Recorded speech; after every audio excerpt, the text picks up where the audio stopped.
La vie infernale par Émile Gaboriau, partie 17 du livre audio, chapitre 13 du tome 2 du roman. Il n'était guère plus de minuit lorsque M. Wilkie sortit de l'hôtel d'Argelès, après la scène lamentable où il s'était révélé tout entier. À le voir passer, les yeux hagards, la lèvre blanche, les vêtements en désordre, les domestiques groupés dans le vestibule le prirent tout d'abord pour un joueur ruiné et désespéré, comme il en sortait parfois de cette maison. « Encore un qui n'a pas eu de chance », ricanèrent-ils entre eux. « Ah, c'est bien fait.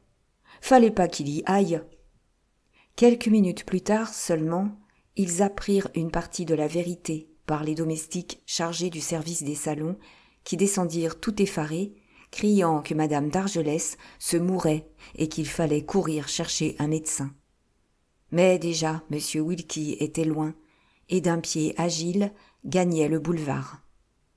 Tout autre eût été accablé de douleur et de honte, épouvanté de ce qu'il avait fait, et n'eût su où ni comment cacher son ignominie. Lui, point. De cette épouvantable crise, une seule circonstance l'occupait. C'est qu'au moment où il levait la main sur madame Lia d'Argelès, sur sa mère, un gros homme était entré comme une trombe, qui l'avait saisi à la gorge, l'avait de force mis à genoux et l'avait obligé à demander pardon. Lui, Wilkie, réduit à s'humilier, voilà ce qu'il ne pouvait digérer. Il s'en estimait amoindri. C'était, dans son jugement, une de ces insultes qui crient vengeance et demandent du sang.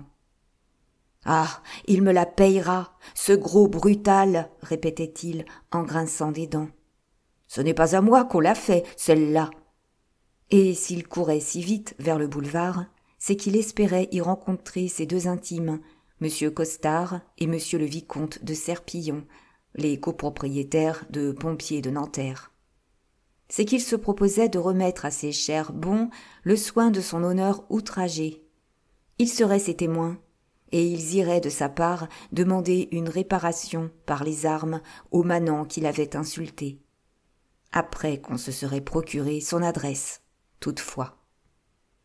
Seule, l'idée d'un bon duel était capable de calmer un peu sa furieuse colère et versait du baume sur les plaies de son noble et intelligent orgueil. Même il découvrait là l'occasion d'un gros scandale dont il serait le héros et dont la chronique s'occuperait 2 jours. Quelle source glorieuse de notoriété, à une époque où les journaux deviennent comme des lavoirs publics, où chacun aspire à laver son linge sale au grand soleil de la réclame, sous l'œil de milliers de lecteurs. Il en voyait sa personnalité déjà remarquable, grandie de tout l'intérêt qui s'attache aux gens dont on parle, et il se délectait par avance à entendre, sur son passage, murmurer cette phrase flatteuse. « Vous voyez bien, ce jeune homme, c'est à lui qu'est arrivée cette fameuse aventure. » Et déjà, dans sa tête, il tournait et retournait les termes de la note que ses témoins ne manqueraient pas d'envoyer au Figaro avec prière de l'insérer, hésitant entre ces 2 commencements également saisissants. « Encore un duel, à 100 nous ferons une croix. » Ou « Hier, à la suite d'une scène scandaleuse, a eu lieu une inévitable rencontre, etc., etc. » Malheureusement, il ne put rencontrer ni M. Costard, ni M. le vicomte de Serpillon.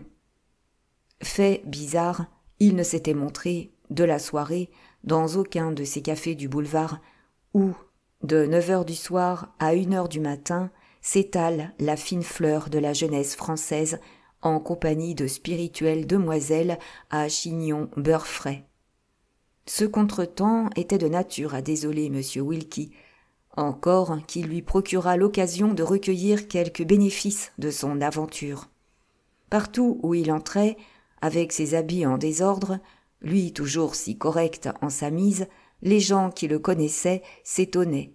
« D'où sortez-vous » lui demandait-il. « Et que vous est-il arrivé » À quoi, mystérieusement, il répondait « Ne m'en parlez pas, une affaire épouvantable. Pourvu qu'elle ne s'ébruite pas, j'en serais au désespoir. » Cependant, les cafés se fermaient un à un. Le bruit s'éteignait, les promeneurs devenaient rares. M. Wilkie se décida, bien à regret, à rentrer. Chez lui, seulement, quand il eut fermé sa porte et passé sa robe de chambre, il essaya de récapituler les événements et de mettre de l'ordre dans ce qu'il appelait un peu fastueusement ses idées. Ce qui l'inquiétait et le troublait, ce n'était pas l'état où il avait laissé madame Lia d'Argelès, sa mère, qui, peut-être, en ce moment même, agonisait, frappée aux sources de la vie, et par lui. Ce n'était pas l'épouvantable sacrifice que, dans l'égarement de son amour maternel, avait fait pour lui cette malheureuse femme. Ce n'était pas davantage l'origine de l'argent qu'il gaspillait depuis tant d'années.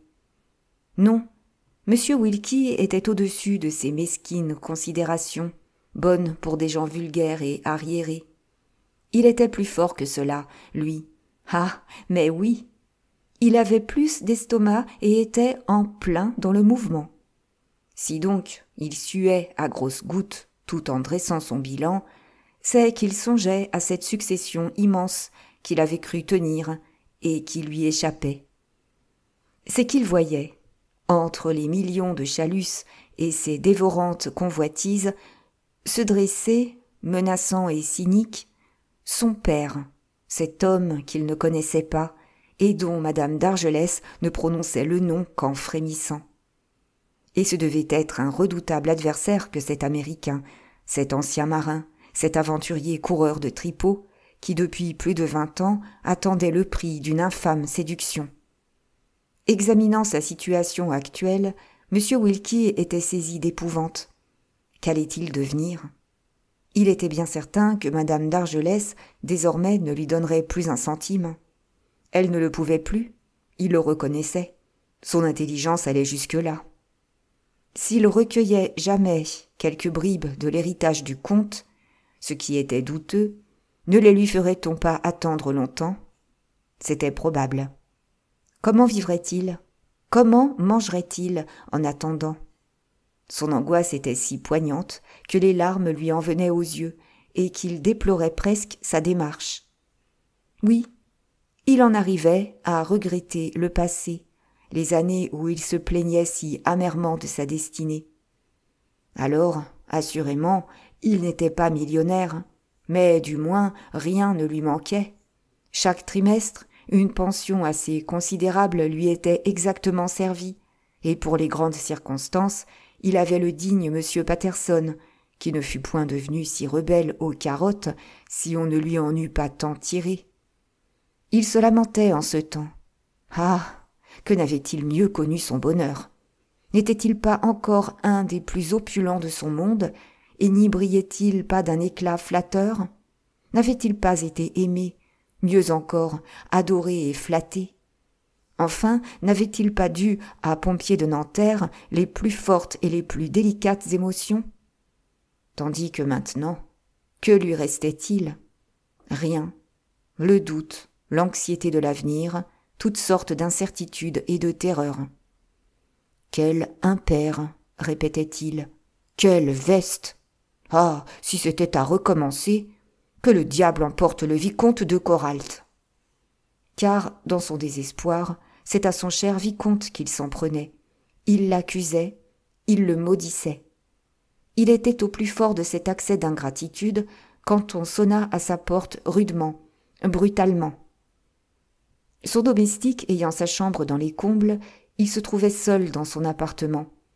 Il se leva donc, armé de sa lampe, pour aller ouvrir.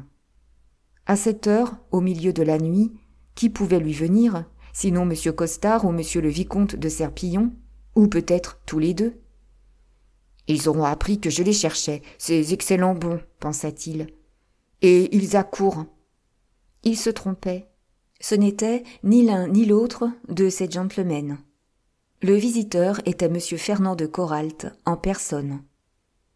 Retenu des derniers, par la prudence, dans le salon de madame d'Argelès, il avait couru en sortant chez le marquis de Valorcet pour se concerter avec lui, et libre enfin, il arrivait, sans se douter, certes, qu'il avait été suivi, et que même, en ce moment, il était attendu en bas, dans la rue, par un auxiliaire de Pascal Ferrailleur et de mademoiselle Marguerite, par un ennemi d'autant plus redoutable qu'il était plus humble, Victor Chupin. À la vue de celui qui si longtemps avait été son modèle, de l'ami qui lui avait conseillé ce qu'il appelait son impair, M. Wilkie fut si surpris qu'il faillit lâcher sa lampe. Puis, toutes ses colères se réveillant, « Ah, c'est vous !» s'écria-t-il d'un ton brutal. « Vous tombez bien !» Mais M. de Coralt était bien trop exaspéré pour prendre garde à l'étrange accueil de M. Wilkie. Il le saisit par le bras, rudement, et, refermant la porte d'un coup de pied, le fit reculer jusque dans son salon. Une fois là, « Oui, c'est moi !» fit-il d'un accent bref et impérieux. « C'est moi qui viens vous demander si vous êtes devenu stupide ou fou depuis hier. »« Vicomte !»« C'est que je ne sais pas une troisième expression pour qualifier votre conduite. Quoi ? C'est le jour où Madame d'Argelès reçoit, c'est l'heure où elle a 150 personnes dans son salon que vous choisissez pour vous présenter. Ah, voilà, je n'aime pas qu'on me fasse poser. 2 fois déjà j'étais allé chez elle, et j'avais trouvé visage de bois. Il fallait y retourner, monsieur, 10 fois, 100 fois, 1000 fois, plutôt que de risquer votre équipée idiote. Pardon, pardon ? Que vous avais-je recommandé ? Une prudence excessive, beaucoup de calme et de modération, une douceur infinie, du sentiment à haute dose, de l'attendrissement, des larmes, une averse de larmes. Possible, mais au lieu de cela, vous tombez comme une tuile sur la tête de cette femme et pour débuter, vous mettez l'autel sans dessus-dessous. Qu'espériez-vous en faisant une scène absurde, pitoyable, ignoble ? Car vous vocifériez comme un portefaix, à ce point qu'on vous entendait du salon. Si tout n'est pas complètement perdu, c'est qu'il y a un Dieu pour les imbéciles. Tout étourdi d'abord, le spirituel Wilkie n'avait su que bégayer des excuses incohérentes, des commencements de phrases, dont la fin lui restait dans le gosier. Cette violence de M. de Coralt, qu'il avait toujours vu froid et poli comme le marbre, faisait taire sa propre violence. Pourtant, à la fin, il se cabra sous les injures dont on le cinglait. « Savez-vous, vicomte, que je commence à ne pas la trouver drôle » s'écria-t-il. « Si tout autre que vous mettait les pieds dans le plaque tant que cela, je lui aurais réglé son compte en 2 temps. » À demi étendu sur le canapé, M. de Coralt, du bout de sa badine, tapait impatiemment les coussins, lesquels, ne s'étant jamais trouvés à pareille fête, laissaient échapper de leurs flancs un nuage de poussière. Il haussa les épaules, d'un air de pitié, à la menace de M. Wilkie, et, durement, « C'est bon, interrompit-il, vous pourfendriez tout autre que moi. C'est entendu. Arrivons au fait. Que s'est-il passé entre votre mère et vous ? Permettez, je voudrais avant... Sacrebleu ! Me croyez-vous donc l'intention de coucher ici ? Racontez-moi la scène, et soyez bref, et tâchez d'être exact. » Une des prétentions de M. Wilkie était d'être, selon son expression, carré comme un dé, c'est-à-dire d'avoir un caractère de fer, une nature indomptable. Mais le vicomte avait sur lui l'irrésistible ascendant du maître sur l'élève, et, pour tout dire, il lui inspirait un certain émoi, proche parent de la peur. Puis, une dernière lueur de raison éclairant sa cervelle brouillée, il comprenait qu'en somme, le vicomte avait raison, qu'il avait agi comme un sot, et que maintenant qu'il était dans le pétrin, le plus sage serait encore d'écouter, pour tâcher d'en sortir, les conseils de plus expérimentés que lui. Cessant donc de récriminer, il entreprit d'exposer ce qu'il appelait son « explication » avec Madame d'Argelès. Tout alla bien d'abord, et même il n'osa pas altérer trop la vérité. Mais quand il en arriva à l'intervention de l'homme qui avait arrêté son bras, il devint tout rouge, et sa fureur le reprit. « Je regrette, s'écria-t-il, de m'être déshabillé. Vous auriez vu, vicomte, en quel état il m'avait mis. Le col de ma chemise était arraché, ma cravate pendait en lambeaux. C'est qu'il était plus fort que moi, le gros lâche. Sans cela, mais j'aurai ma revanche. Oui, il apprendra ce qu'il en coûte de marcher sur le pied du petit que voilà. Demain, 2 témoins, vlan. Et s'il refuse de me rendre raison, ou de faire des excuses, des claques, comme s'il en pleuvait, et des coups de canne. Je suis comme cela, moi. Il était visible que pour entendre ces beaux projets sans mot dire, M. de Coralt s'imposait une pénible contrainte. « Je ne saurais trop vous engager, interrompit-il enfin, à parler en d'autres termes d'un homme honorable et honoré. »« Hein ? De quoi ? Vous le connaissez donc ? » ?»« Oui, le défenseur de Madame d'Argelès est le baron Trigault. » L'intelligent M. Wilkie bondit à ce nom, mais de joie. « Ah, elle est bien bonne, s'écria-t-il, et j'en suis comme une petite folle. Comment ? C'est là le baron Trigault, ce joueur si riche qui a un si bel hôtel rue de la Ville-l'Évêque, le mari de cette toquée qui a tant de chic. Vous savez bien, cette cocotte de la haute. » Brusquement, le vicomte se dressa, fort pâle, et interrompant M. Wilkie, « Je vous conseille, » prononça-t-il en scandant ces mots pour leur donner plus de valeur, « dans l'intérêt de votre propre sûreté, de ne jamais prononcer le nom de Madame la baronne Trigault autrement qu'avec le plus profond respect. » Il n'y avait pas à se méprendre à l'accent de M. de Coralt, et ses regards disaient clairement qu'il ne laisserait pas s'écouler beaucoup de temps entre une menace et l'exécution. Ayant toujours vécu dans un monde bien inférieur à celui où la baronne brillait d'un éclat si vif, inférieur par la fortune, sinon par les mœurs, M. Wilkie ignorait quelle raison avait son grand ami de la défendre si vivement.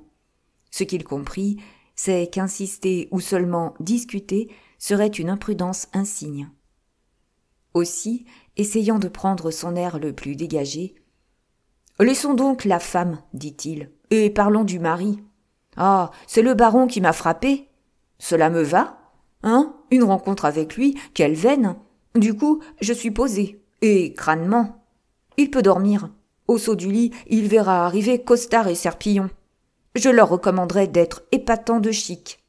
D'abord, comme témoin, Serpillon n'a pas son pareil. Il ne se donne pas une gifle à Paris sans qu'il en soit. À lui le plumet pour arranger une affaire aux petits oignons. D'abord, il connaît les bons endroits comme personne. Il prête des armes, quand on n'en a pas, il se charge de procurer un médecin. Il est bien avec des journalistes qui publient ses procès-verbaux. Jadis, le vicomte pensait avoir estimé M. Wilkie à sa juste valeur. Ce n'est pas sans stupeur qu'il découvrait de combien il était resté au-dessous de la vérité. « Assez de niaiseries, interrompit-il. Ce duel ne saurait avoir lieu. Je voudrais bien savoir qui m'en empêcherait. Moi, qui, si vous persistez dans cette idée absurde, vous campe là. Vous pensez bien que le baron enverrait promener fort loin M. Serpillon, et que vous seriez simplement couvert de ridicule. Ainsi, entre votre duel et mon aide, décidez-vous, et vite. » Certes, la perspective d'envoyer des témoins au baron Trigault souriait bien à M. Wilkie. Mais d'un autre côté, comment se passer de l'aide de M. de Coralt ? « C'est que le baron m'a insulté, objecta-t-il. Eh bien, vous lui demanderez raison quand vous tiendrez votre succession. Le moindre scandale en ce moment la compromettrait encore plus. » « Je remettrai donc la partie, soupira l'intelligent jeune homme. Mais au moins conseillez-moi. Que pensez-vous de ma situation ? » Durant 1 minute, M. de Coralt parut se recueillir, puis gravement. « Je pense, répondit-il, que, seul, vous n'auriez rien. Vous n'avez ni tenant, ni aboutissant, ni état civil. Vous n'êtes même pas français. Hélas, voilà ce que je me suis dit. Je suis persuadé, au contraire, qu'avec quelques protections, vous auriez vite raison des résistances de votre mère, et même des prétentions de votre père. Oui, mais où trouver des protecteurs ? La gravité du vicomte redoublait. « Écoutez, reprit-il, je ferai pour vous ce que je ne ferai pour aucun autre. J'essayerai d'intéresser à votre position un de mes amis, tout-puissant par son nom, par sa fortune et par ses relations. Le marquis de Valorcey, enfin. Celui qui fait courir ? Précisément. Et vous me présenterez à lui ? Oui, demain à 11h. Soyez prêts, je viendrai vous prendre et je vous conduirai chez le marquis. S'il s'intéresse à votre partie, elle est gagnée. Et comme l'autre se confondait en remerciements, « Mais il faut que je rentre, reprit-il. Allons, pas de sottises nouvelles. Et à demain. » Déjà, grâce à cette surprenante mobilité qui était le trait le plus frappant de son aimable caractère, M. Wilkie était presque consolé de son impair. Il avait reçu M. de Coralt en ennemi, le poing sur la hanche. Il le reconduisit avec toutes sortes d'attentions obséquieuses, comme un sauveur. Un mot que le vicomte avait laissé tomber négligemment dans la conversation n'avait pas peu contribué à ce brusque revirement. « Vous devez comprendre, avait-il dit, que si le marquis de Valorcey prend votre cause en main, vous ne manquerez de rien. Même s'il faut soutenir un procès, il vous avancera volontiers les fonds nécessaires. » Comment, après cela, M. Wilkie eût-il pu n'avoir pas confiance ? Au sombre pressentiment qui avait troublé le commencement de sa nuit, succédaient de nouveau des espérances délirantes. La seule idée qu'il serait présenté à M. de Valorcey, ce gentleman si célèbre par ses aventures, ses chevaux et sa fortune, eût suffi à lui faire oublier tous ses déboires. Devenir l'ami de cet homme illustre, quel rêve! À graviter dans l'orbe d'un tel astre, que de rayons ne lui emprunterait-il pas? Alors, pour tout de bon, il compterait dans le monde. Il se sentait grandi d'une coudée, et Dieu sait avec quelle hauteur il eût accueilli Costard et Serpillon s'ils se fussent présentés en ce moment. Inutile, après cela, d'insister sur le soin qu'il mit au matin à composer sa toilette. C'est que ce n'était pas d'une médiocre importance, avec l'intention qu'il avait de se révéler tout entier par son seul extérieur, et de frapper et de séduire le marquis du premier coup. Comment paraître à la fois très recherché et un peu négligé en sa mise, excessivement élégant et cependant fort simple, épatant de chic et de distinction en un mot. Il ne fallait rien moins que ce problème à résoudre pour lui alléger le vol des heures. Mais telle était sa préoccupation qu'en voyant entrer M. de Coralt qui venait le prendre, il s'écria « Déjà ?» C'est qu'il lui semblait en vérité qu'il n'y avait pas 5 minutes qu'il étudiait, devant sa glace, son attitude et ses gestes, une façon neuve et élégante de saluer et de s'asseoir, pareil aux comédiens qui répètent les effets qui le feront applaudir.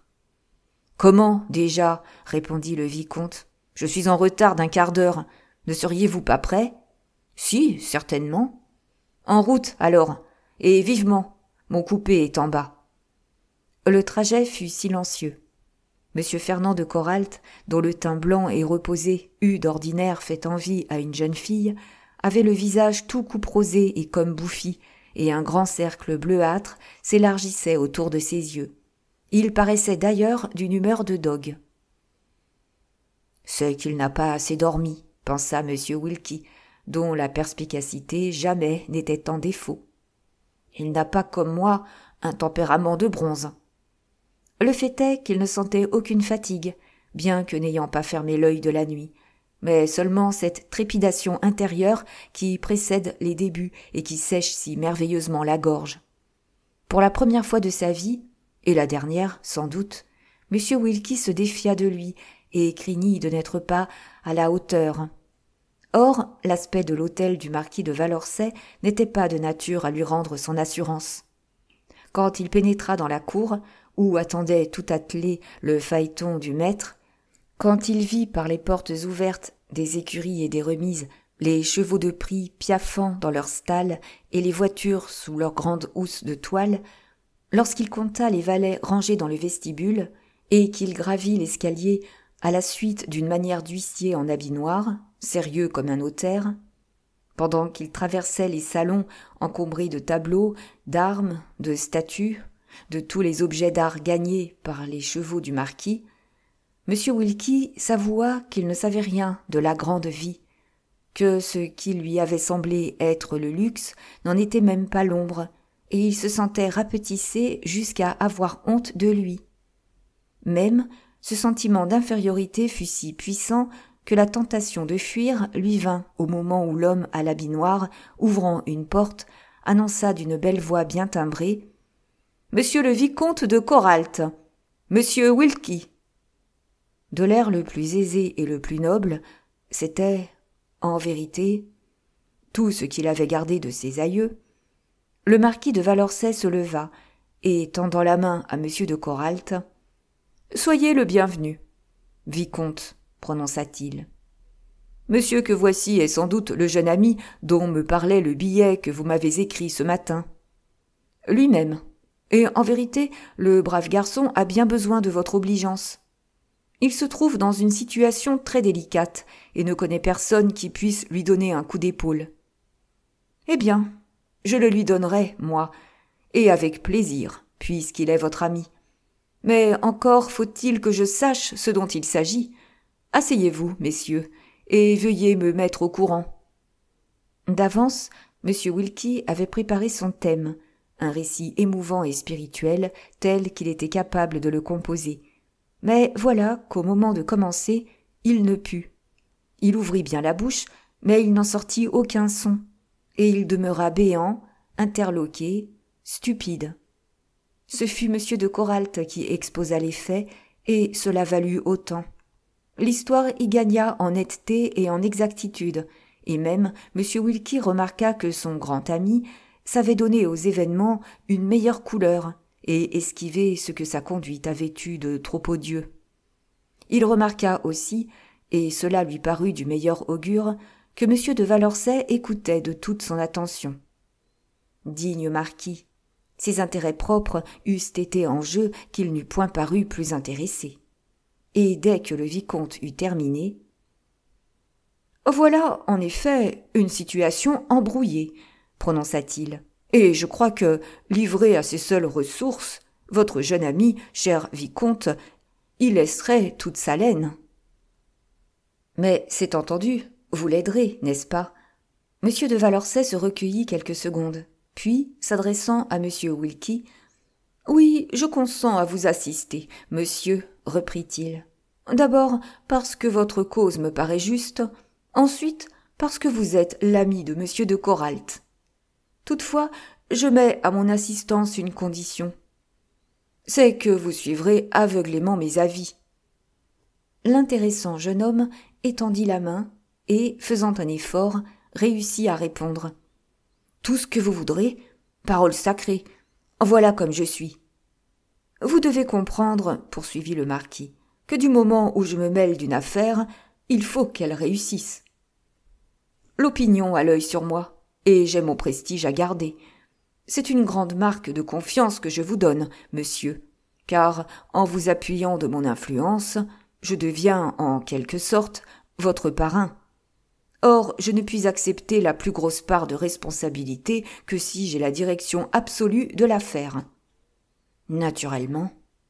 Ainsi, j'estime que nous devons ouvrir le feu aujourd'hui même. L'important est de gagner de vitesse votre père, cet homme terrible dont votre mère vous a menacé. Ah, mais oui. Je vais donc m'habiller et me rendre à l'hôtel de Chalus, savoir ce qui s'y est passé. Vous, monsieur, vous allez courir chez madame d'Argelès, et vous la prierez poliment, mais fermement, de vous fournir les moyens de faire valoir vos droits. Si elle consent, très bien. Si elle refuse, nous irons demander à un homme de loi la marche à suivre. En tout cas, rendez-vous ici à 4 heures. Mais cette perspective de revoir madame d'Argelès ne souriait guère à M. Wilkie. « C'est que je passerais volontiers la main, fit-il. N'y aurait-il pas moyen d'envoyer quelqu'un à ma place ? » Heureusement, M. de Coralt savait comment le remonter. « Auriez-vous donc peur ?» fit-il. « Peur, lui, un homme carré comme un dé. Jamais de la vie. On le vit bien à la façon dont il enfonça résolument son chapeau sur sa tête et dont il sortit en tirant la porte très fort. « Quel idiot !» murmura M. de Coralt. « Et dire qu'il y en a 10 000 à Paris, taillés exactement sur ce joli patron !» M. de Valençay hocha gravement la tête. « Remercions le hasard qu'il soit tel, prononça-t-il. Ce n'est pas un garçon d'esprit et de cœur qui consentirait à jouer le rôle que je lui destine, et qui me livrera la fière Marguerite et ses millions. Ce que je crains, c'est qu'il n'aille pas chez la d'Argelès. Vous avez vu sa répugnance ? Oh, s'il n'y a que cela à vous inquiéter, tenez-vous en repos. Il ira. Il irait au diable si le noble marquis de Valençay le lui commandait. » M. Fernand de Coralt connaissait son Wilkie.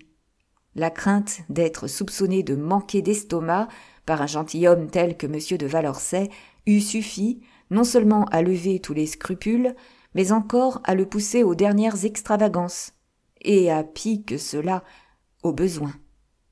Pour lui, dont M. de Coralt avait été l'oracle, le marquis, planant dans les sphères les plus hautes de la grande vie, devait être un dieu.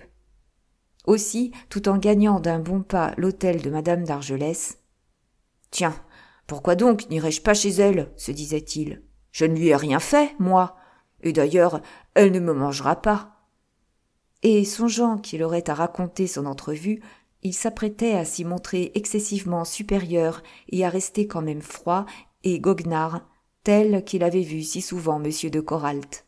« Car il vous a un chic, cet excellent bon, pensait-il, non sans une secrète jalousie. « Oh, mais un chic, et quelle distinction !» Cependant, l'aspect inaccoutumé de la maison ne laissa pas que de le surprendre et de l'intriguer considérablement. Devant la porte, 3 immenses voitures de déménagement, remplies à rompre, stationnaient. Dans la cour de l'hôtel, on apercevait 2 voitures pareilles qu'une douzaine de déménageurs en bras de chemise étaient en train de charger. « murmura M. Wilkie, « j'ai joliment bien fait de venir. Ça, c'est une vraie veine.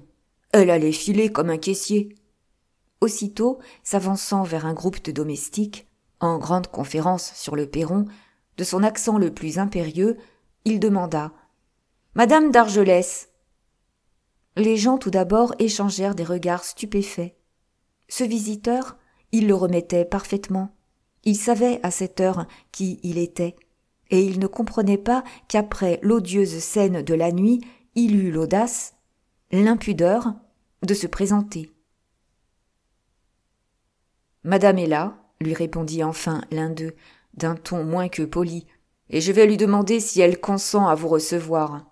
Attendez-moi là. » Il s'éloigna, et M. Wilkie demeura au bas du perron, se redressant dans son faux col, et filant fièrement sa mince moustache, en réalité très embarrassé de son personnage. C'est que les domestiques ne se gênaient aucunement pour le toiser, et il lui était impossible de ne pas lire dans leurs yeux toutes sortes de menaces, et le plus parfait mépris. Il ricanaient très haut, se le montraient du doigt, et il put recueillir 5 ou 6 épithètes d'une énergie toute biblique, lesquelles ne pouvaient s'adresser à d'autres qu'à lui.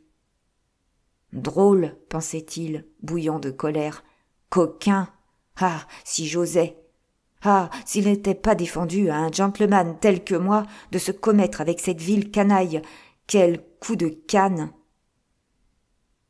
Le valet, qui était allé prévenir Madame d'Argelès reparaissant, mit fin à son supplice. « Madame veut bien vous recevoir, » lui dit grossièrement cet homme. « Ah, si j'étais à sa place. Enfin, arrivé. » Il s'élança sur les talons du valet et fut conduit à une pièce dont les tentures, les rideaux et les meubles avaient déjà été enlevés.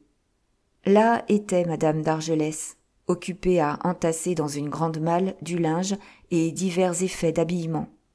Par une sorte de prodige, elle avait survécu, l'infortunée, à l'épouvantable crise qui eût dû la tuer.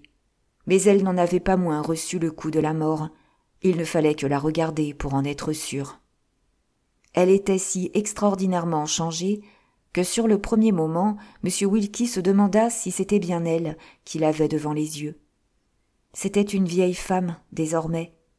On lui eût donné plus de 50 ans, maintenant qu'elle apparaissait telle que l'avaient faite 20 années de torture, de désillusions et de regrets, les larmes, les nuits sans sommeil, d'incessantes angoisses, et à la fin, l'indigne conduite de son fils.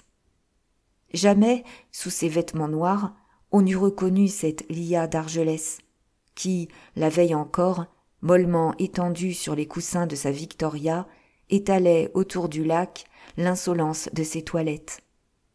Rien ne restait de la mondaine fringante que ses cheveux d'un blond ardent qu'elle était condamnée à garder tels qu'elle les avait obtenus à force de teinture, comme des stigmates flétrissants de son passé. Elle se redressa péniblement lorsqu'entra M. Wilkie, et de cette voix sans expression qui est celle des désespérés. « Que voulez-vous de moi ?» interrogea-t-elle. Lui, comme toujours, au moment de réaliser ses plus heureuses conceptions, se sentit quelque peu suffoqué. « Je venais, répondit-il, pour causer de notre affaire, vous savez. Et puis, v'lan, voilà que vous déménagez. » « Je ne déménage pas. »« Allons donc. Ce n'est pas à moi qu'on l'a fait, celle-là.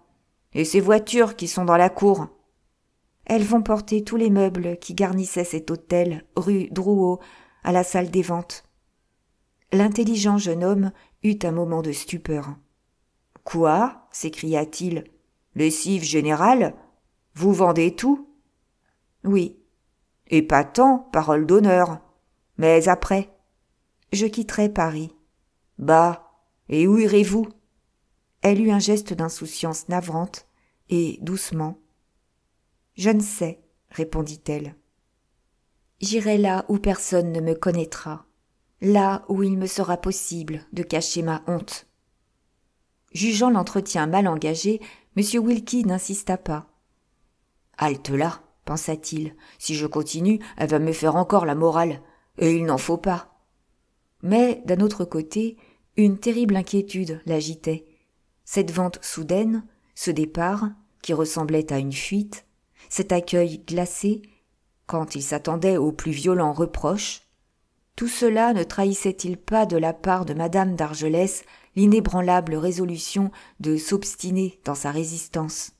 « Diable, reprit-il, je ne la trouve pas drôle. Qu'est-ce que je vais devenir quand vous ne serez plus là ? Comment réclamerai-je l'héritage du comte de Chalus ? C'est que je le veux, cet héritage. Il m'est dû. J'y tiens, je vous l'ai dit. Et quand il y a quelque chose sous ce front-là, » il s'interrompit, incapable de supporter plus longtemps les regards dont l'écrasait Madame d'Argelès.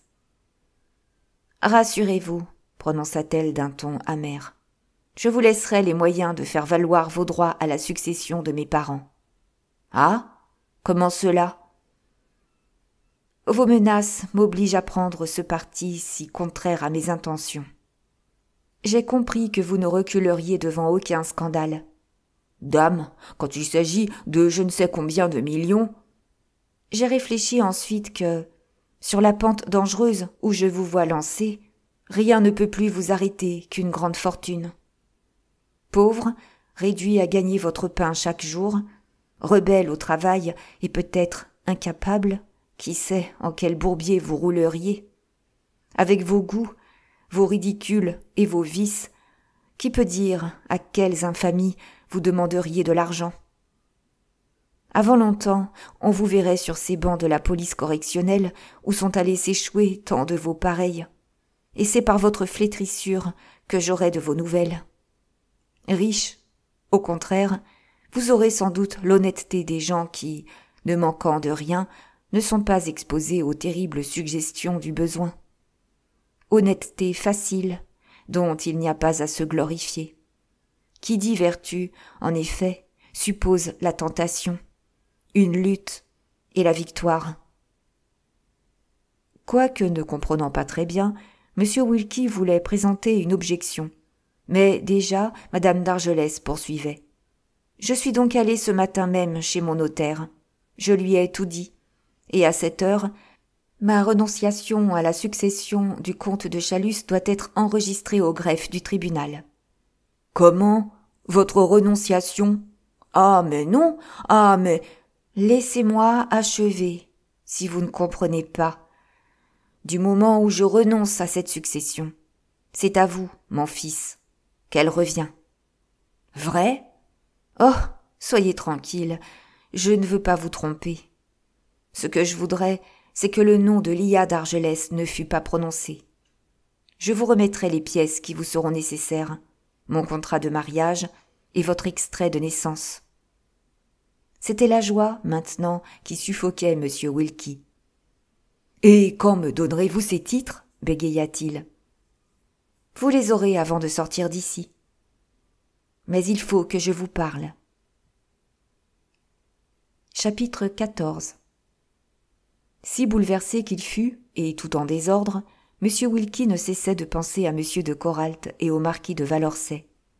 Qu'eussent-ils fait, à sa place, et comment modeler son maintien sur l'attitude probable de ces deux parfaits miroirs de la haute vie? Évidemment, ils eussent affiché cet air impassible et insolemment ennuyé qui est l'expression la plus sublime et le dernier mot de la distinction. Tout plein de cette idée et enflammé de la plus louable émulation, il se campa sur une des malles, les jambes croisées, affectant de comprimer un bâillement et grommelant entre ses dents. « Bon, encore des phrases et du mélodrame. C'est ça qui ne va pas être drôle. » Tout entière au souvenir qu'elle allait évoquer, Madame d'Argelès ne remarqua pas l'impertinence de M. Wilkie. « Oui, il faut que je vous parle, » reprit-elle enfin d'une voix haletante. « Et que, pour vous plus que pour moi, je vous dise qui je suis, et à travers quelles circonstances douloureuses je suis arrivée jusqu'à ce jour, qui pour moi est la fin de tout. Vous connaissez ma famille. Je vous apprendrai, car vous devez l'ignorer, que notre maison allait de pair avec les plus illustres de France, par son ancienneté, par l'éclat de ses alliances, et aussi par sa fortune. Lorsque j'étais jeune fille, mes parents habitaient le faubourg Saint-Germain, le vieil hôtel de Chalus, véritable palais entouré d'un de ces jardins immenses, comme il n'y en a plus à Paris, un véritable parc ombragé d'arbres séculaires. Certes, toutes les satisfactions de l'argent et de l'orgueil étaient à ma portée, et cependant, ma jeunesse fut misérable. C'est à peine si j'ai connu mon père, que l'ambition dévorait, et qui s'était jeté corps et âme dans le tourbillon de la politique. Ma mère, soit qu'elle ne m'aimât pas, soit qu'elle crût déroger en montrant quelque sensibilité, avait élevé entre elle et moi comme un mur de glace. Mon frère était trop occupé de ses plaisirs pour songer à une fillette sans conséquence. Je vivais donc seule, entièrement livrée à moi-même, abandonnée aux dangereuses inspirations de l'isolement, trop fière pour accepter l'intimité des subalternes, sans autre consolation que mes livres sévèrement triés par le directeur de ma mère, et que cependant on eût dit choisis pour exalter mon esprit jusqu'au délire et peupler mon imagination de chimères. Et avec cela, je n'entendais parler que des moyens de laisser toute la fortune à mon frère, pour qu'il pût soutenir l'éclat du nom, et de la nécessité de me marier à quelque vieux gentilhomme qui me prendrait sans dot, ou de me faire prononcer mes vœux dans un de ces couvents aristocratiques qui sont le refuge et la prison des filles nobles, pauvres ou sacrifiées. Je ne prétends pas excuser mon inexcusable faute. Je l'explique. Je me jugeais la plus à plaindre des créatures, et je l'étais, puisque je le croyais, lorsque je rencontrai Arthur Gordon, votre père.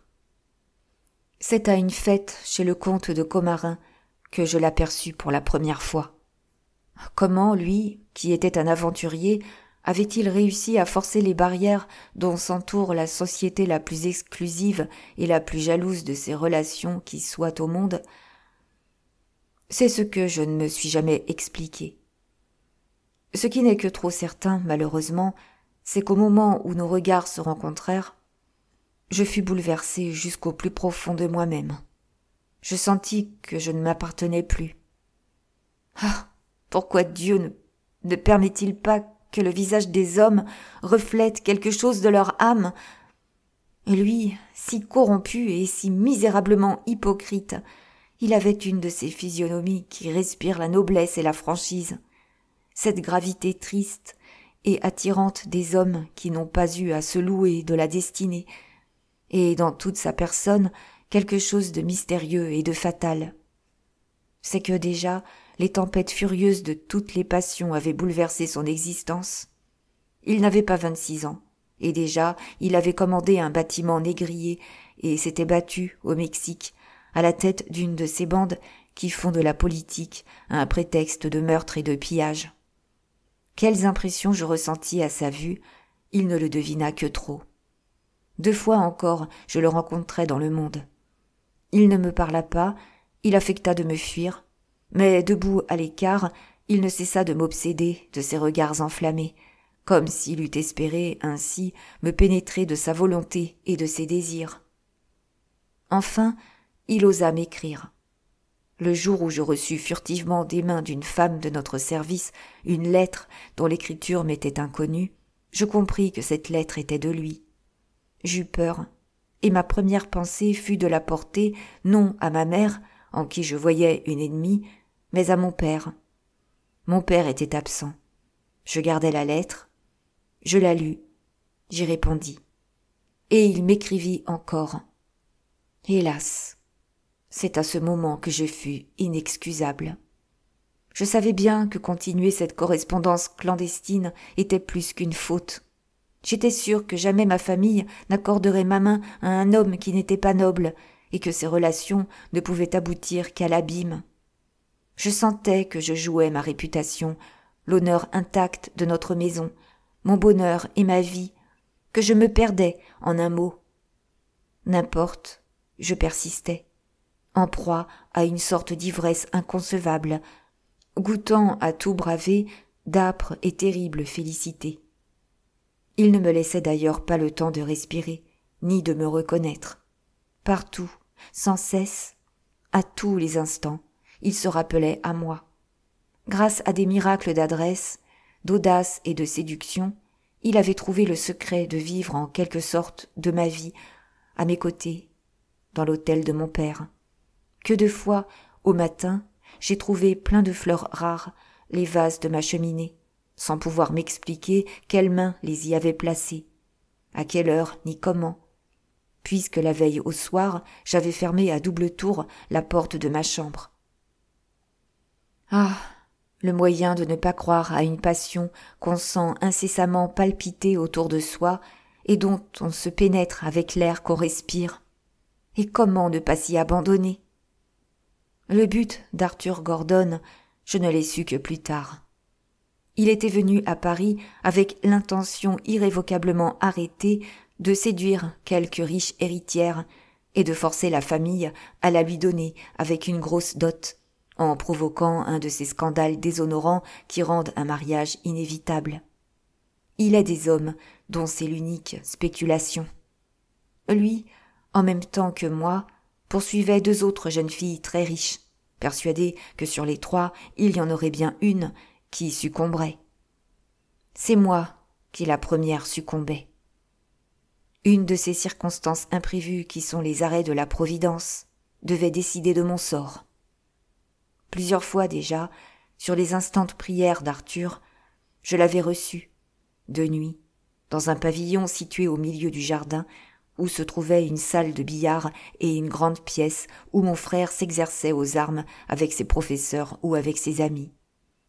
Là, grâce à la liberté dont je jouissais, nous avions tout lieu de nous croire en parfaite sûreté, et notre imprudence allait jusqu'à allumer des bougies.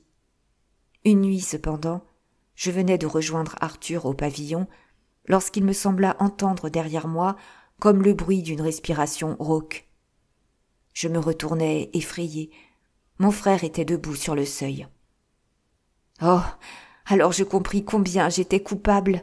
Je sentis que de ces 2 hommes, dont l'un était mon frère et l'autre mon amant, Il y en avait un qui ne sortirait pas vivant du pavillon.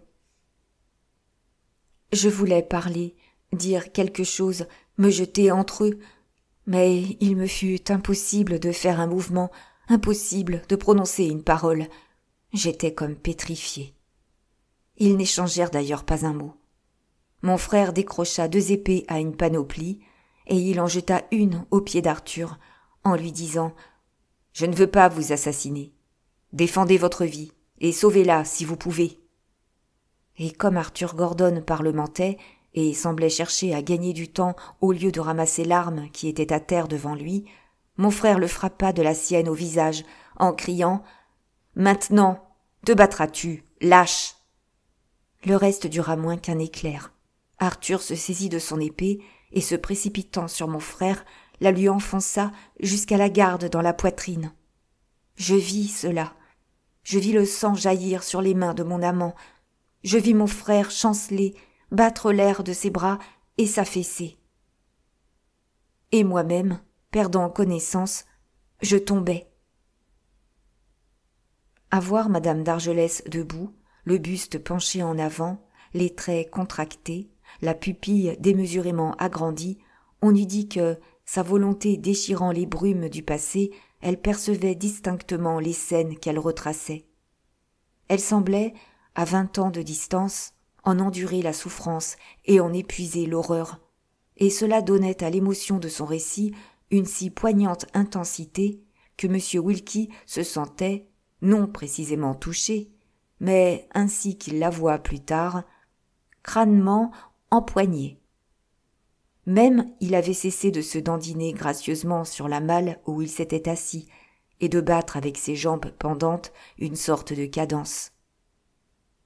Mais madame d'Argelès paraissait avoir oublié sa présence. Elle essuya l'écume rougie de filets de sang qui montaient à ses lèvres et, de la même voix morne, elle reprit. Quand je revins à moi, il faisait jour. J'étais étendue tout habillée sur un lit, dans une chambre qui m'était inconnue. Arthur Gordon se tenait debout au chevet, épiant d'un œil inquiet tous mes mouvements. Il ne me laissa pas le temps de l'interroger. « Vous êtes ici chez moi, prononça-t-il. Votre frère est mort. »« Dieu puissant, je crus que j'allais mourir, moi-même. Je l'espérais, je le souhaitais. Lui, cependant, malgré mes sanglots, impitoyable, poursuivit. C'est un horrible malheur dont je ne me consolerai de ma vie. Et pourtant, il l'a voulu. Vous étiez témoin. Vous pouvez voir encore sur ma joue la balafre sanglante du coup de plat d'épée dont il m'a frappé. Je n'ai fait que me défendre, que nous défendre. J'ignorais, à cette époque, ce que sont les règles d'un duel loyal. J'ignorais que Arthur Gordon, se jetant sur mon frère à l'improviste, avant qu'il ne fût en garde, l'avait véritablement assassiné. Lui comptait sur mon ignorance, pour le succès de la comédie sinistre qu'il jouait, car c'était une comédie. « Lorsque j'ai vu votre frère à terre, continua-t-il, éperdu de terreur, ne sachant ce que je faisais, je vous ai soulevé entre mes bras et apporté ici. Mais ne tremblez pas, je ne saurais oublier que ce n'est pas de votre libre volonté que vous êtes chez moi. Une voiture est en bas, à vos ordres, qui va vous reconduire à l'hôtel de Chalus chez vos parents. On trouvera une explication pour la catastrophe de cette nuit. La médisance ne peut pas mordre sur la réputation d'une fille de votre nom. » Il s'exprimait d'un ton glacé, de cet accent que doit avoir le condamné, dont le bourreau a pris possession et qui dicte ses volontés dernières. Je me sentais devenir folle. « Et vous, m'écriai-je, vous, que deviendrez-vous » Il hocha la tête, et avec une expression de tristesse farouche, « Moi, répondit-il, qu'importe, je suis sans doute perdu. Tant mieux, rien ne m'est plus du moment où je dois vivre sans vous. » Ah, il connaissait bien mon cœur. Cet homme, pour qui la séduction n'était qu'un moyen de fortune. Il savait bien quelle corde sa voix puissante faisait vibrer en moi. Saisi de ce vertige qui est celui de la démence, aussi bien que de l'héroïsme, je me jetai sur lui, et l'étreignant entre mes bras, « Je serai donc perdu aussi, m'écriai-je, puisque la fatalité nous unit, rien ne nous séparera plus ici-bas que la mort. Je t'aime, je suis complice du crime, que le sang de mon frère retombe sur nous deux. » Qui l'eût observé à ce moment eût assurément vu passer sur son visage le sourire d'une joie infernale. Cependant, il se défendit. Il refusait avec une feinte énergie mon sacrifice. Il ne pouvait, jurait-il, enchaîner ma destinée à la sienne, hasardeuse et fatale, car il était maudit, il le savait bien, et ce dernier malheur, plus horrible que tous les autres, ne le prouvait que trop. Ne serait-ce pas nous préparer à moi de mortels regrets et à lui des remords éternels? Mais plus il me repoussait, plus je m'attachais à lui résolument, obstinément. Plus il me démontrait l'horreur du sacrifice, plus je croyais qu'il était de mon honneur de le consommer. Si bien qu'à la fin, il se rendit, c'est-à-dire qu'il parut se rendre avec des transports de reconnaissance et d'amour qui devaient achever d'égarer ma raison. « Eh bien, oui, j'accepte, s'écria-t-il. J'accepte, et devant Dieu qui nous voit, nous entend et nous juge, je jure que tout ce qu'un homme peut faire pour reconnaître le plus étonnant et le plus sublime dévouement, je le ferai. » Et, se penchant vers moi, il me mit au front un baiser, le premier que j'ai reçu de lui. « Mais il faut fuir, reprit-il vivement. J'ai mon bonheur à défendre, désormais. Je ne veux pas qu'on nous atteigne et qu'on nous sépare. Il faut fuir, sans perdre une seconde, à l'instant même gagner mon pays, l'Amérique. Là, nous serons libres. Soyez sûrs qu'on nous cherche. Qui nous dit que déjà on n'est pas sur nos traces? Votre famille est toute puissante. Je ne suis rien. Nous serions écrasés. On vous cacherait au fond de quelque couvent, et moi, on essaierait peut-être de me faire passer pour un voleur, pour un vil assassin. Je ne répondis qu'un mot. Partons. Ce qui arriverait, il ne l'avait que trop prévu. Une voiture, en effet, attendait à la porte, mais elle ne devait pas me conduire à l'hôtel de Chalus. Et la preuve, c'est que ses malles et ses bagages y étaient chargés, et que le cocher, ayant reçu d'avance ses instructions, nous conduisit tout droit, et sans qu'on lui dît un mot, à la gare du chemin de fer du Havre. Ce n'est que bien des mois après que ces détails, se représentant nettement à mon esprit, m'éclairèrent. Je ne les remarquais pas sur le moment. Étais-je en état de les remarquer? J'étais frappé d'aveuglement. Avec la disposition de moi-même, mon libre arbitre m'échappait. Lorsque nous arrivâmes au chemin de fer, un train allait partir. Nous y prîmes place. Dieu a dit à la femme, « Pour suivre ton mari, tu abandonneras tout, patrie, maison paternelle, famille, amis. » Je m'efforçais de m'étourdir par de misérables sophismes. Je me disais qu'il était mon mari, celui que mon cœur, instinctivement, avait choisi entre tous, et qu'il était de mon devoir de le suivre et de partager sa destinée. Et je fuyais, alors que, cependant, je croyais laisser un cadavre derrière moi, le cadavre de mon frère. Très positivement, M. Wilkie éprouvait une sorte de malaise indéfinissable, si extraordinaire qu'il en oubliait de soigner son attitude et qu'il ne pensait plus à M. de Coralt ni au marquis de Valorcey.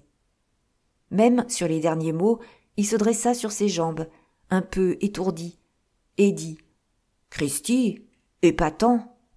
Mais déjà, Madame d'Argelès continuait. Telle fut la faute immense, sans excuse, irréparable. Je vous ai tout dit, sincèrement, sans restriction, sans allégation vaine. Écoutez ce que fut le châtiment. Dès le lendemain de notre arrivée au Havre, Arthur Gordon m'avoua que son embarras était extrême. Dans la précipitation de notre fuite, il n'avait pas eu le temps de rassembler les ressources qu'il possédait, me dit-il, à Paris. Un banquier de la ville sur lequel il avait compté venait de lui faire défaut, et il n'avait pas assez d'argent pour payer notre traversée jusqu'à New York. Cette détresse me confondit. Mon éducation, comme celle de toutes les jeunes filles de ma condition, avait été absurde. Je ne savais rien de la vie, de ses exigences, de ses misères, de ses difficultés étroites et implacables. Je n'ignorais pas qu'il y a des riches et des pauvres, qu'il faut de l'argent et que ceux qui n'en ont pas ne reculent devant aucune bassesse pour s'en procurer.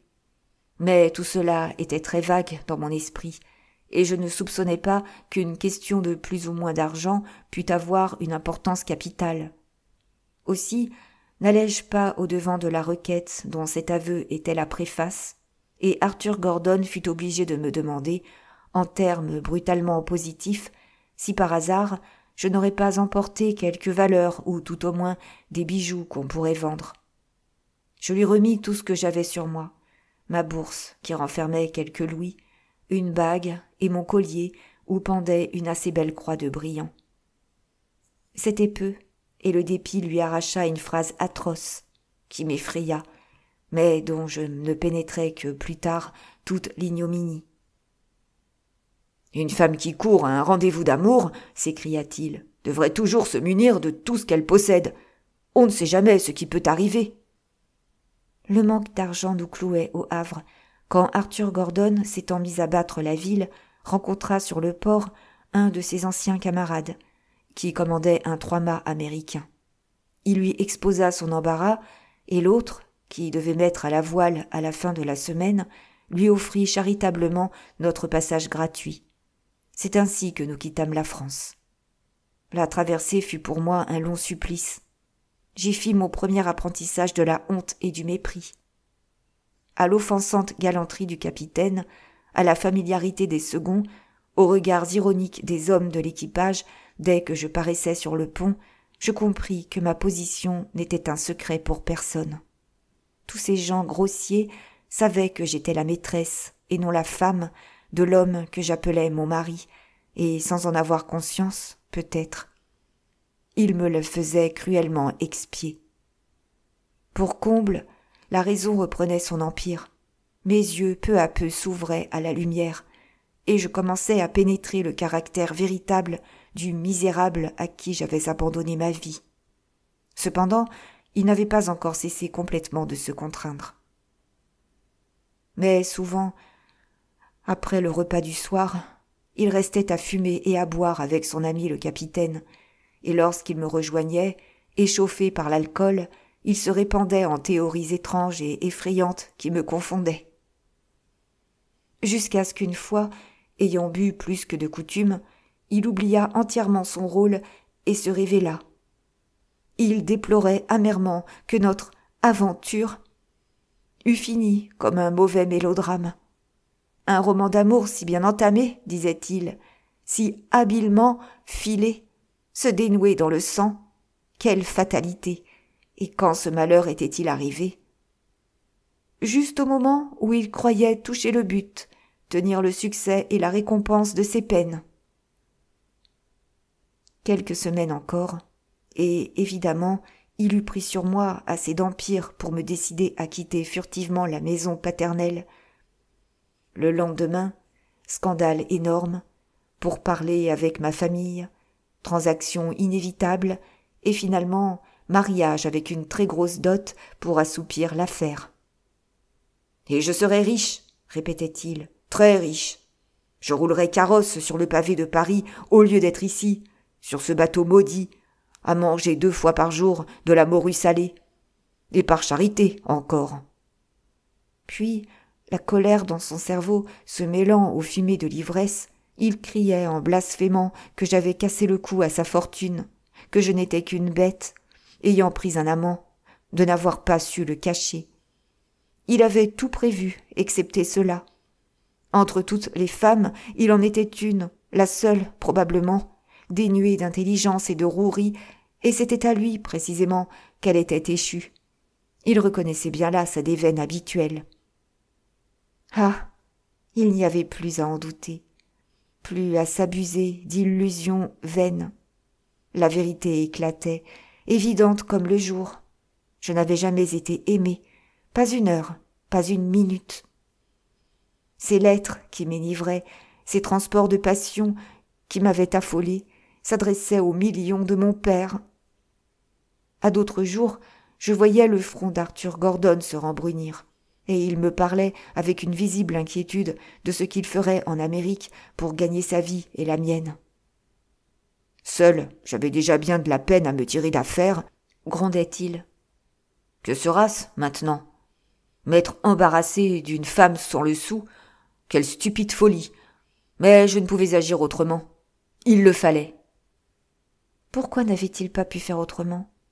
Voilà ce que je me fatiguais inutilement l'esprit à chercher. Lui-même ne devait pas tarder à me l'expliquer. En attendant, ces lugubres prévisions de misère ne se réalisèrent pas. Une surprise délicieuse l'attendait à New York. Un de ses parents était mort, lui léguant $50,000, 250 000 francs, une fortune. J'espérais que ces honteuses doléances cesseraient. Elles cessèrent, en effet, mais cet héritage devint le prétexte des récriminations les plus impérieuses. « Quelle ironie du sort !» répétait-il. « Avec cela, je trouverai facilement une fille de $100,000 et je serai enfin riche. » Après cela, je devais certes m'attendre à être abandonné. Non, dans le premier mois de notre arrivée, grâce aux facilités du pays, il m'épousa. Avait-il donc du moins le respect de sa parole ? Je le crus. Hélas, ce mariage n'était qu'un calcul, comme tout le reste. Nous nous sommes fixés à New York, quand, un soir, je le vis rentrer très pâle et tout effaré. Il tenait à la main un journal français. « Tenez, lisez, me dit-il en me le jetant. Je lus que mon frère n'avait pas été tué, qu'il se rétablissait et que son entière guérison était sûre. Et comme j'étais tombée à genoux, fondant en larmes et remerciant Dieu qui me délivrait d'un horrible remords. « Ah oui, s'écria-t-il, je vous conseille de vous féliciter. Nous voici dans de beaux draps. » Très positivement, depuis ce moment, je remarquais en lui une singulière agitation et cette angoisse perpétuelle de l'homme qui se sent menacé d'un grand danger. Peu de jours après, il me dit « Cela ne peut durer. Que nos malles soient prêtes demain. Nous partons pour le sud. Nous ne nous appelons plus Gordon. Nous voyagerons sous le nom de Grant. » Je ne l'interrogeais pas. Déjà, il m'avait façonné son despotisme brutal, et j'étais habituée à obéir, sans une question, en tremblant, comme l'esclave sous le fouet. Mais durant les longues journées de notre voyage, le secret de cette fuite et de notre changement de nom lui échappa. « C'est une malédiction, me dit-il, que Dieu le damne, me fait chercher partout. Il veut me tuer ou me livrer à la justice. Je ne sais lequel. Il prétend que je l'ai assassiné. » Chose étrange. Arthur Gordon, que je croyais la bravoure même, et que j'ai vu se jeter tête baissée dans les plus terribles périls, Arthur Gordon avait de mon frère une peur folle, inconcevable. Peut-être aussi redoutait-il la justice, sachant bien ce qu'était en réalité ce qu'il appelait un duel. Et même, c'était cette crainte qui l'avait déterminé à s'embarrasser de moi. Il s'était dit que s'il me laissait près du cadavre, je parlerais, et que, sans le savoir, je l'accuserais. C'est à Richmond que vous êtes né, Wilkie. Il y avait alors près d'1 mois que je n'avais vu votre père. Il s'était lié avec plusieurs riches planteurs et passait ses nuits au jeu ou en orgie et ses journées à la chasse.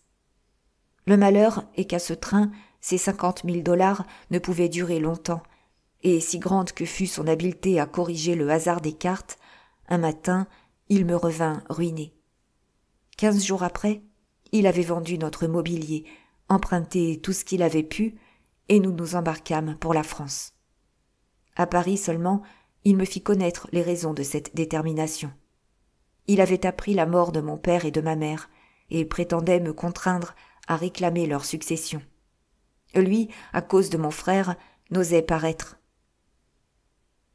L'heure de ma vengeance sonnait enfin.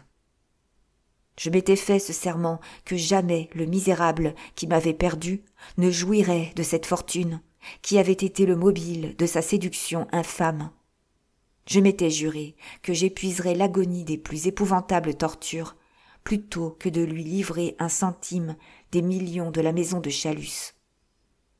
Et je me suis tenu parole. Lorsque je lui déclarai que j'étais décidé à ne pas faire valoir mes droits, il parut confondu. Que l'esclave tant humilié osât se révolter, cela passait son entendement. Mais quand il comprit que ma résolution était irrévocable, je crus que la colère l'étoufferait.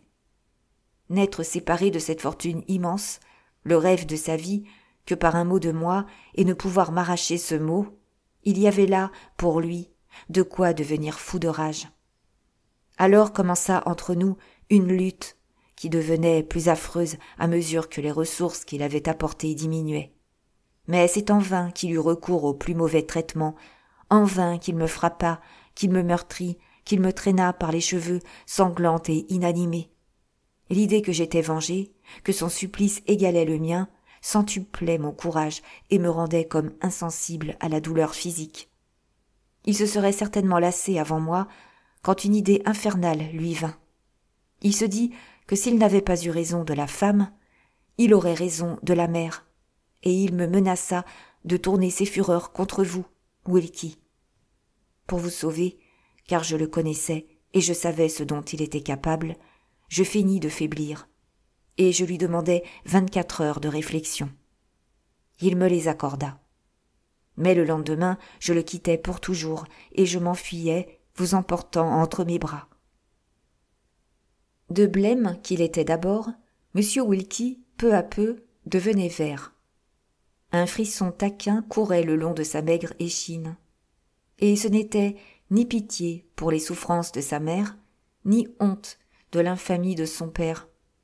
Ce qui l'épouvantait, c'était encore, et plus que jamais, l'idée de voir accourir cet homme terrible à la curée des millions de Châlus. Parviendrait-il à l'évincer, même avec le concours de M. de Coralt et du marquis de Valorcey? 1000 questions se pressaient sur ses lèvres, car il eût été avide de détails. Mais Madame d'Argelès précipitait son débit, comme si elle eût craint d'être trahie par ses forces avant la fin. « Me voici donc seule avec vous, Wilkie, reprit-elle, avec une centaine de francs pour toute ressource, au milieu de cet immense Paris. Mon premier soin fut de nous chercher un asile. Moyennant 16 francs par mois, qu'on me fit payer d'avance, je trouvai, rue du Faubourg Saint-Martin, une chambre petite et misérable, sans air, presque sans jour, mais enfin un abri. Je m'étais dit que je vivrais et que je vous ferais vivre de mon travail, Wilkie. J'étais très adroite pour tous les ouvrages de femme. J'étais bonne musicienne.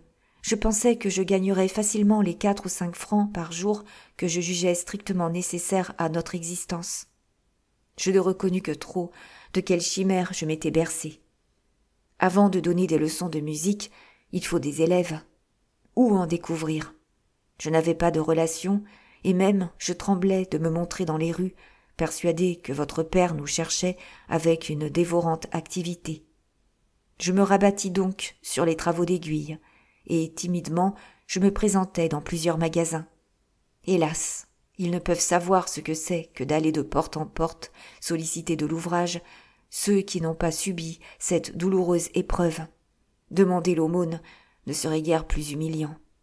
On me riait au nez et on me répondait, quand on daignait me répondre, que les affaires n'allaient pas et qu'il n'y avait rien pour le moment. Mon inexpérience évidente et ma gaucherie me valaient ces refus, et plus encore ma toilette, car j'avais encore l'extérieur d'une femme riche. Qui sait pour qui on me prenait? Mais votre pensée me soutenait, Wilkie, et rien ne me rebutait. C'est ainsi que j'obtins quelques bandes de mousseline à broder et des fonds de tapisserie à remplir. Tâche ingrate, surtout pour moi qui n'avais pas cette habileté de main des ouvrières exercées à faire vite plutôt que bien. En me levant avec le jour et en veillant bien tard, c'est à peine si je réussissais à gagner une 20aine de sous. Et encore, ce chétif et insuffisant salaire ne tarda pas à me manquer. L'hiver était venu, et le froid. Un matin, je changeai ma dernière pièce de 5 francs. Elle nous dura 1 semaine. Puis, je me défis successivement de tout ce qui ne m'était pas strictement indispensable, jusqu'à rester avec ma misérable robe toute reprisée et un seul jupon. Puis, il n'y eut plus rien. Rien. Et enfin, un soir vint où la propriétaire de notre misérable taudis, que je ne pouvais plus payer, nous mit dehors. C'était le dernier coup. Je m'éloignais chancelante, me tenant au mur, n'ayant pas la force de vous porter. Une pluie fine tombait, qui nous glaçait jusqu'aux os. Vous pleuriez.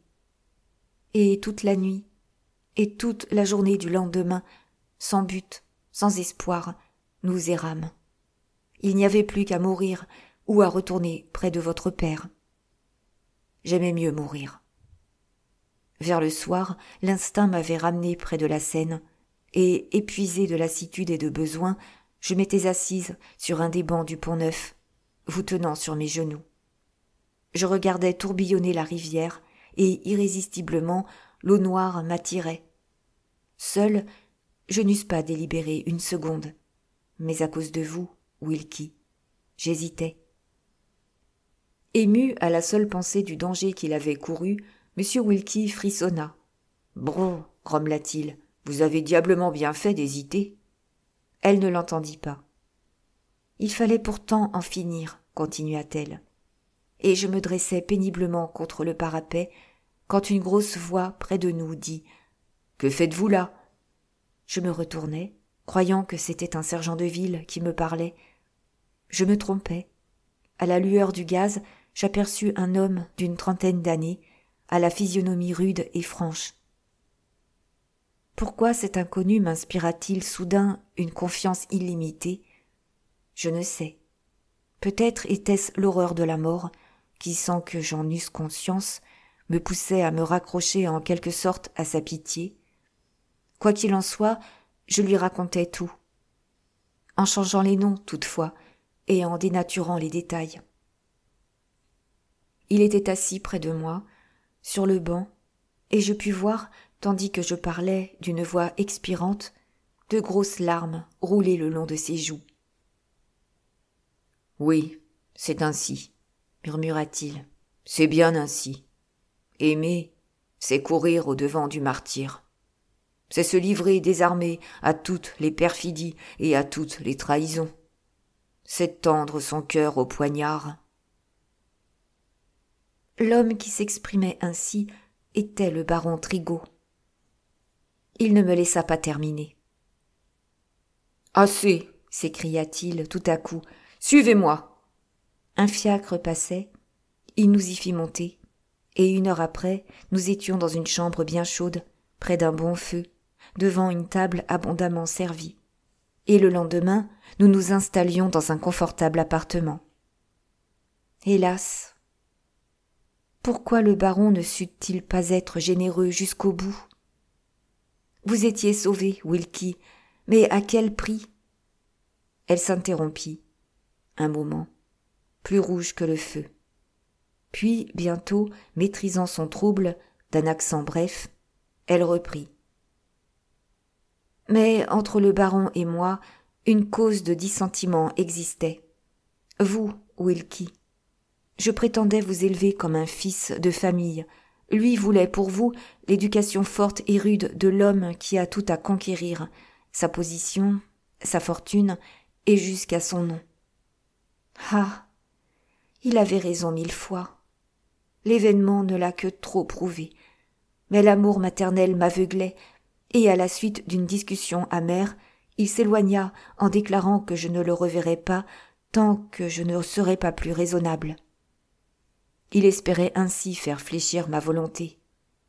C'était mal connaître l'obstination fatale des Chalus. Je me demandais comment vous créer l'existence que je rêvais, quand 2 des amis du baron se présentèrent chez moi avec les propositions que voici. Frappés des énormes bénéfices que réalisent les tripots clandestins, ils avaient conçu l'idée d'ouvrir au grand jour une véritable maison de jeu, où seraient admis tous les joueurs de Paris et de l'étranger, à la seule condition d'avoir les apparences d'une éducation libérale et beaucoup d'argent. Moyennant certaines précautions, et en établissant ce tripot dans le salon d'une femme à la mode, ils jugeaient l'idée pratique et venaient me proposer d'être la femme dont ils avaient besoin, leur associée, leur gérante. Sans trop savoir à quoi je m'engageais, j'acceptais, décidée surtout par la situation de ces deux hommes, par la considération dont ils jouissaient, par le grand nom qu'ils portaient. Et la même semaine, cet hôtel fut loué, agencé, meublé, et j'y fus installée sous le nom de Lia d'Argelès. Mais ce n'était pas tout. Restait à me créer une de ces réputations scandaleuses qui fixent l'attention. Cela fut fait grâce à mes commanditaires, grâce à la complicité innocente de leurs amis et de quelques journalistes. Pour moi, je me prêtais de mon mieux à l'horrible comédie qui devait attacher à ce nom de Lia d'Argelès un éclat infamant. J'eus des équipages, des toilettes extravagantes. Je m'affichais dans les théâtres. Que sais-je? Comme toujours, quand on violente sa conscience, j'appelais à mon aide les plus absurdes sophismes. J'essayais de me prouver que l'apparence n'est rien, que la réalité est tout, et que peu importait que mon nom fût celui d'une courtisane, puisque la renommée mentait et que ma vie était chaste. Quand le baron accourut et essaya de m'arracher à l'abîme où je me précipitais, il était trop tard. J'avais compris les avantages de l'idée, et pour vous, je devenais avide d'argent jusqu'à la folie. L'an dernier, mon salon de jeu a rapporté plus de 150 000 francs, et j'en ai eu pour ma part 35 que vous avez dissipés. Maintenant, vous voyez ce que je suis. Mes associés, eux, à qui j'ai gardé fidèlement le secret que je leur avais juré, se promènent le front haut, parlent fièrement de leur honneur, et en effet, sont honorés de tous. Telle est la vérité. Je ne désire point qu'elle soit connue. Je la dirais, d'ailleurs, qu'on ne me croirait pas, sans doute. Mais vous êtes mon fils. Je vous la devais. En tout autre temps, en effet, l'histoire de Madame d'Argelès eût pu paraître absolument invraisemblable. Mais notre époque en a vu bien d'autres. Deux hommes, deux privilégiés de la haute vie, entourés, selon la formule banale, de la considération publique, s'associant pour ouvrir un tripot à la barbe de la police et battant monnaie de l'ignominie mensongère d'une pauvre femme. Bagatelle. Il est juste de dire que Madame d'Argelès, laissant enfin éclater l'étonnante vérité, avait trouvé de ses accents que le mensonge ne saurait feindre. Malheureuse. Elle affectait une froideur glaciale, et cependant, tout au fond d'elle-même, peut-être espérait-elle, en révélant son sacrifice et son long martyre, arracher à son fils une explosion de reconnaissance et de tendresse qui eût payé bien des tortures. Illusion stérile. On eût plus aisément fait jaillir une source d'un rocher qu'une larme émue des yeux de M. Wilkie. De ce récit, il ne vit que la bizarrerie, et ce qui le frappa surtout, ce fut l'impudente conception des commanditaires de Madame d'Argelès. « Pas bête, l'idée !» ricana-t-il. « Pas bête du tout !» Et, tout brûlant d'une intelligente curiosité, « Je donnerais bien un louis du nom de ces deux messieurs. »« Vrai, vous devriez me le dire. Voilà une nouvelle à la main qui aurait du succès. » Tout autre que l'intéressant jeune homme eût été écrasé du regard que lui jeta sa mère, regard où la plus affreuse souffrance le disputait au plus profond mépris. « Je pense que vous devenez fou, » prononça-t-elle.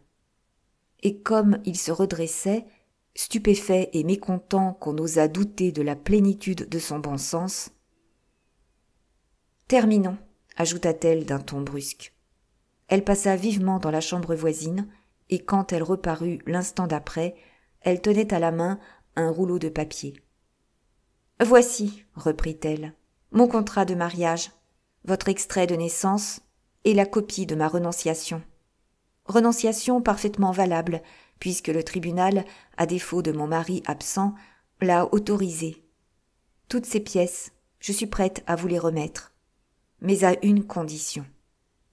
Ce seul mot tomba comme une douche d'eau froide sur la joie de M. Wilkie. « Voyons la condition, demanda-t-il d'un air inquiet. « C'est que vous me signerez l'acte que voici, préparé par mon notaire, acte par lequel vous vous engagez à me donner 2 millions à prendre sur la succession du comte de Chalus. » 2 millions? L'énormité de la somme consterna M. Wilkie. C'est qu'il n'oubliait pas qu'il aurait, en outre, à compter à M. le vicomte de Coralt la prime considérable qu'il lui avait promise par écrit. « Il ne me restera plus rien, fit-il piteusement. Ce n'était pas la peine. » D'un geste dédaigneux, madame d'Argelès l'interrompit. « Remettez-vous, dit-elle. Vous serez effroyablement riche. Tous ceux qui ont évalué les biens de la maison de Chalus sont restés fort au-dessous de la vérité. Lorsque j'étais jeune fille, j'ai souvent entendu mon père dire qu'il possédait plus de 800 000 livres de rente. Mon frère a hérité de tout, et je jurerais qu'il n'a jamais dépensé seulement la moitié de son revenu. Non, jamais les nerfs de M. Wilkie n'avaient été soumis à une épreuve si rude. Il chancela, ébloui. Il crut voir, en un seul monceau et en pièces d'or, le capital de cette fortune colossale. Plus de 16 millions, et il puisait à même... « Oh !» bégaya-t-il. « Oh !» C'est tout ce qu'il put prononcer. « Seulement, poursuivit madame d'Argelès, je dois vous prévenir contre une déception plus que probable. Mon frère, résolu obstinément à me priver même de ma part légitime, a dû, par tous les moyens imaginables, dénaturer sa fortune. Peut-être vous faudra-t-il beaucoup de temps et de peine pour la ressaisir. Je connais, il est vrai, un homme qui, ayant eu, paraît-il, la confiance du comte de Chalus, pourrait vous aider dans cette tâche. Et cet homme s'appelle Isidore Fortunat. J'ai mis sa carte de côté à votre intention. La voici. Fort soigneusement, M. Wilkie serra la carte que sa mère lui tendait, puis, d'un ton dégagé, « Cela étant, déclara-t-il, je consens à signer. Mais il ne faudra plus me la faire à l'austérité. 2 millions à 5 donnent de quoi se procurer des douceurs. » Madame d'Argelès ne daigna pas relever cette délicate ironie. « Je puis vous dire d'avance l'emploi de cette somme, dit-elle. « Ah !» Je destine l'un de ces millions à doter une jeune fille qui eût été l'unique héritière du comte de Chalus s'il n'eût été enlevé par une mort aussi imprévue et si soudaine. « Et l'autre ?»« L'autre, je me propose de le placer de façon à vous constituer une rente inaliénable pour que vous ayez du pain quand vous aurez mangé et fait manger à tous ceux qui encenseront votre vanité jusqu'au dernier sou de l'héritage des Chalus. » Cette prophétique précaution ne pouvait manquer de choquer vivement l'intelligent jeune homme. « Me prenez-vous donc pour un sot ?» s'écria-t-il. « Oh, mais non, j'ai l'air bon garçon comme cela, mais je suis très roué, au fond. Je cache mon jeu. »« Signez » interrompit froidement madame d'Argelès. Mais il tenait à prouver qu'il n'était pas un étourdi facile à tromper, et ce n'est qu'après avoir lu et relu l'engagement rédigé par le notaire qu'il consentit à mettre son nom au bas. Quand cela fut fait, quand il eut enfin dans sa poche les pièces qui lui assuraient la succession tant convoitée, « Maintenant, reprit madame d'Argelès, j'ai une prière à vous adresser. Il se peut que votre père se présente pour vous disputer cette fortune, ou plutôt, il se présentera. Évitez, je vous en conjure, l'éclat d'un procès qui ébruiterait encore la honte déjà trop divulguée de votre mère et du nom jusqu'ici sans tache des Chalus. Transigez, vous allez être assez riche pour qu'il vous soit facile d'étancher les plus dévorantes convoitises sans vous appauvrir. M. Wilkie se taisait, comme s'il eût délibéré sur la conduite à tenir. « Si mon père est raisonnable, décida-t-il enfin, je le serai. Je choisirai pour arbitre entre nous deux un de mes amis, un homme carré, comme moi, le marquis de Valorcey. »« Mon Dieu, vous le connaissez ?»« C'est-à-dire qu'il est un de mes intimes. C'est excellent bon. » Madame d'Argelès était devenue très pâle. « Malheureux !» s'écria-t-elle. « Vous ne savez donc pas ce que c'est que le marquis. Vous ne savez donc pas. » Elle s'arrêta court. Encore un mot, et elle livrait le secret des projets de Pascal Ferrailleur, dont elle avait été informée par le baron Trigault. Avait-elle ce droit, même pour mettre son fils en garde contre un homme qu'elle jugeait le plus dangereux des scélérats ? Assurément non.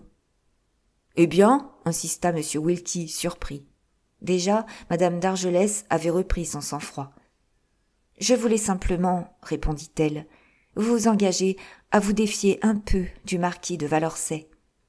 Sa position est admirable, mais la vôtre va être plus brillante encore. Il est sur son déclin et vous débutez. Tout ce qu'il regrette, vous l'espérez. Peut-être va-t-il vous jalouser secrètement et essayer de vous pousser à quelque fausse démarche. Lui ? Oh, vous ne le connaissez guère, ce cher ami. Enfin, vous voilà prévenu. M. Wilkie avait pris son chapeau, mais au moment de sortir, l'embarras le clouait sur place.